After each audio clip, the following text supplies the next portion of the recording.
আকাশবাণী খবর পড়ছি প্রবাল বন্দ্যোপাধ্যায়। এখনকার বিশেষ বিশেষ খবর। প্রধানমন্ত্রী নরেন্দ্র মোদী আজ ব্রুনেই সুলতানের সঙ্গে বৈঠকে দ্বিপাক্ষিক সম্পর্ক নিয়ে আলোচনা করবেন। ইউক্রেনের পলটাভা শহরে সামরিক প্রতিষ্ঠানে রুশ হামলায় কমপক্ষে ৪১ জন নিহত ও ১৮০ জন আহত হয়েছেন বলে ইউক্রেনের রাষ্ট্রপতি জানিয়েছেন। রাষ্ট্রপতি আজ মহারাষ্ট্রের লাতুর জেলায় বিশ্ব শান্তি বুদ্ধ বিহারের উদ্বোধন করবেন। কেন্দ্র, ত্রিপুরা সরকার, Tripura national liberation front NLFT এবং all Tripura tiger force ATTF এর প্রতিনিধিদের মধ্যে আজ নতুন দিল্লিতে সমঝোতা চুক্তি স্বাক্ষরিত হবে। প্যারিস প্যারালিম্পিক্সে ভারত এ পর্যন্ত ৩টি সোনাসহ ২০টি পদক লাভ করেছে। আসছে বিস্তারিত সংবাদে। প্রধানমন্ত্রী নরেন্দ্র মোদী আজ ব্রুনেইয়ের সুলতান হাজি হাসান আল বালকিয়ার সঙ্গে বৈঠকে মিলিত হবেন। এই বৈঠকে দ্বিপাক্ষিক সম্পর্কের বিভিন্ন দিক নিয়ে আলোচনার পাশাপাশি সহযোগিতার নতুন ক্ষেত্রগুলি সন্ধান করা হবে। আলোচনার পর বেশ কয়েকটি সমঝোতাপত্র স্বাক্ষরিত হওয়ার সম্ভাবনা বলে বিদেশ মন্ত্রকের মুখপাত্র রণধীর জয়সওয়াল জানিয়েছেন। উল্লেখ্য, প্রধানমন্ত্রী গত সন্ধ্যায় বন্দর সেরি বেগওয়ানে ভারতীয় হাইকমিশনের নতুন চ্যান্সেরির উদ্বোধন করেন। প্রদীপ জ্বালিয়ে তিনি নতুন চ্যান্সেরিতে ফলক উন্মোচন করেন। উদ্বোধনে উপস্থিত ভারতীয় সম্প্রদায়ের সদস্যদের সঙ্গে মতবিনিময় করেন প্রধানমন্ত্রী। তিনি দুই দেশের মধ্যে একটি জীবন্ত সেতু হিসেবে তাদের অবদানের প্রশংসা করেন। বর্তমানে প্রায় ১৪,০০০ ভারতীয় ব্রুনেইতে বসবাস করছেন। শ্রী মোদী ব্রুনেইয়ের ওমর আলী সাইফুদ্দিন মসজিদও পরিদর্শন করেন। সফরের দ্বিতীয়ার্ধে প্রধানমন্ত্রী আজ সিঙ্গাপুর যাবেন। সেদেশের প্রধানমন্ত্রী লরেন্স উয়েংয়ের আমন্ত্রণে তার সিঙ্গাপুর সফর। উভয় নেতা ভারত সিঙ্গাপুর কৌশলগত অংশীদারিত্বের অগ্রগতি পর্যালোচনার পাশাপাশি দ্বিপাক্ষিক স্বার্থ সংশ্লিষ্ট আঞ্চলিক ও বৈষয়িক বিষয়গুলি নিয়েও মতবিনিময় করবেন। উল্লেখ্য, প্রধানমন্ত্রী প্রায় ৬ বছর পর সিঙ্গাপুর যাচ্ছেন। সিঙ্গাপুরের সঙ্গে ভারতের প্রতিরক্ষা সহযোগিতা রয়েছে। একই সঙ্গে বাণিজ্য এবং বিনিয়োগের উন্নতি ঘটছে।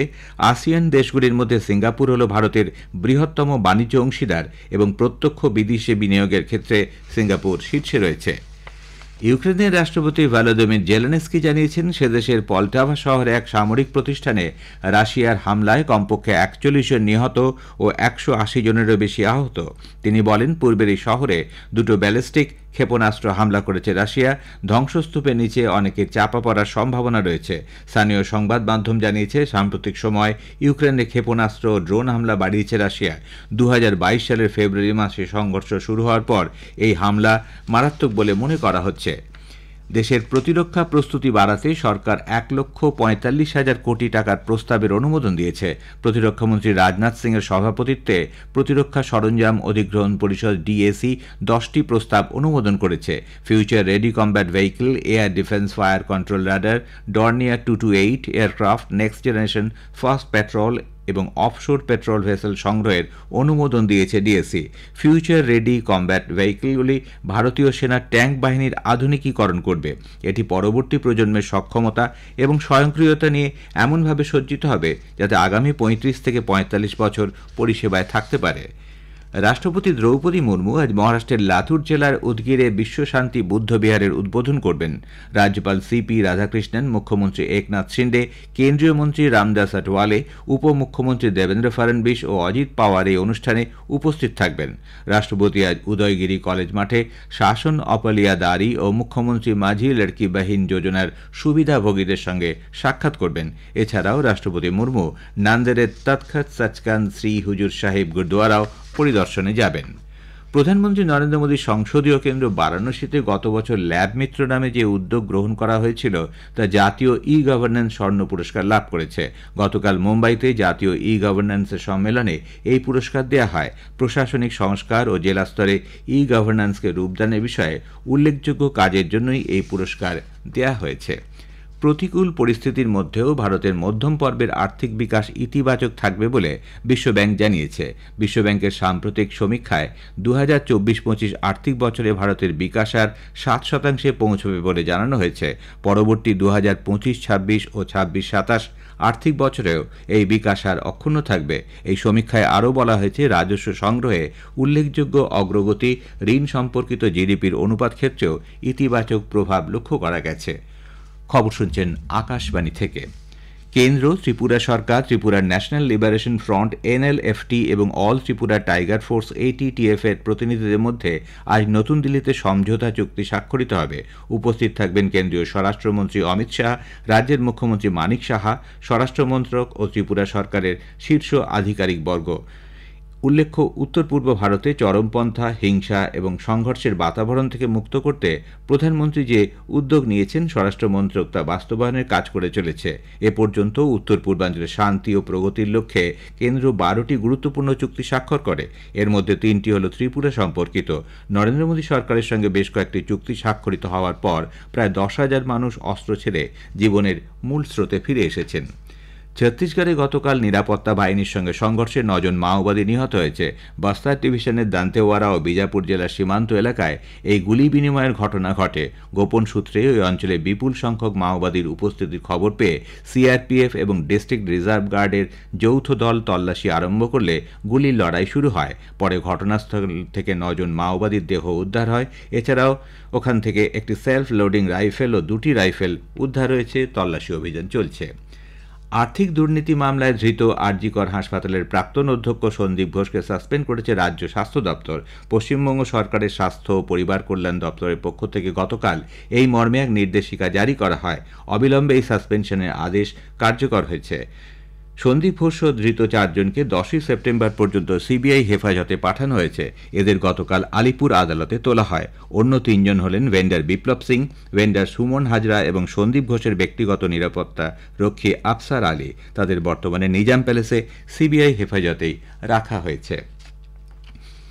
আরজিকর মেডিকেল কলেজ হাসপাতালে চিকিৎসক ধর্ষণ ও খুনের ঘটনার পর সেখানে কেন্দ্রীয় শিল্প নিরাপত্তা বাহিনী CISF এর যে জওয়ানদের মোতায়েন করা হয়েছে, রাজ্য সরকার তাদের থাকা খাওয়ার ব্যবস্থা করেনি বলে কেন্দ্র সুপ্রিম কোর্টের দ্বারস্থ হয়েছে।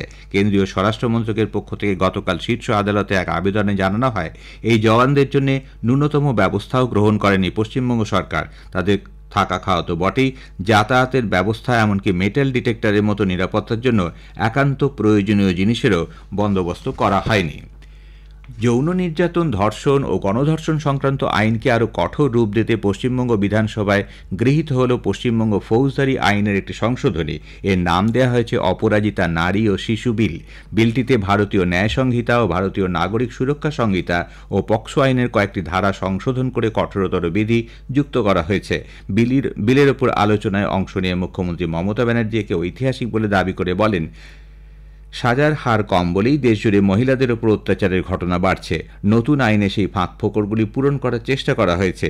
এর আগে বিলের ওপর আলোচনায় অংশ নিয়ে বিরোধী দলনেতা শুভেন্দু অধিকারী রাজ্য সরকারের সদিচ্ছা নিয়ে এই প্রশ্ন তোলেন। তিনি দাবি করেন, আরজিকরের ঘটনা থেকে নজর ঘোরাতে আর ওই ঘটনার জেরে তৈরি হওয়া জনরোষ প্রশমিত করতেই এই আইন আনা হয়েছে। আরজিকর কাণ্ডের প্রতিবাদে নাট্যকার পরিচালক চন্দন সেন সংস্কৃতি অধিকর্তাকে চিঠি লিখে রাজ্য সরকারের দেয়া দীনবন্ধু মিত্র পুরস্কার ফেরত দিতে চান বলে জানিয়েছেন। 2017 সালে তাকে এই পুরস্কার দেওয়া হয়েছিল। নাট্য নির্দেশক বিপ্লব বন্দ্যোপাধ্যায় পশ্চিমবঙ্গ নাট্য একাডেমি পুরস্কার ফিরিয়ে দেওয়ার কথা ঘোষণা করেছেন।